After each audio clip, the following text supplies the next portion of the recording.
धैर्यशील मोहिते पाटलांनी पवारांची भेट घेतली आणि उमेदवारी जवळपास निश्चित आहे। याचा फटका आपल्याला बसेल का? आणि त्यांनी राजीनामा देखील आपल्याकडे सुपूर्द केलेला आहे धैर्यशील मोहिते पाटलांनी। त्यांचा राजीनामा मला आज मिळाला आहे। त्यांचा राजीनामा मी स्वीकारलेला आहे आणि आता आम्हाला आमची निवडणूक आम्ही लढणार आहोत। त्यामुळं त्यांनी त्यांचा निर्णय घ्यायचा आहे।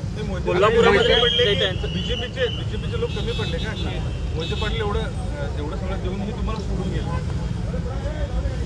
शेवटी त्यांचा निर्णय त्यांनी केला आहे। आमच्याकडनं आम्ही कुठेही कमी पडलो नाही। आमच्याकडनं त्यांची प्रतिष्ठा मान सन्मान नेहमीच उंच ठेवण्याचा आणि त्यांच्या पाठीशी राहण्याचा, त्यांची प्रतिष्ठा जी आहे ती प्रतिष्ठा जपण्याचा प्रयत्न आम्ही केला। पण त्यांना शेवटी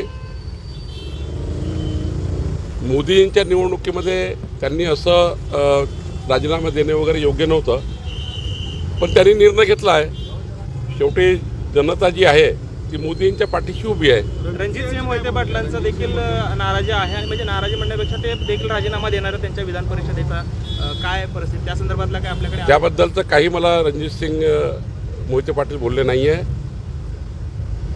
त्यांची भूमिका महायुतीच्या सोबत राहण्याची आहे आणि मला वाटतं ते महायुतीसोबत राहतील।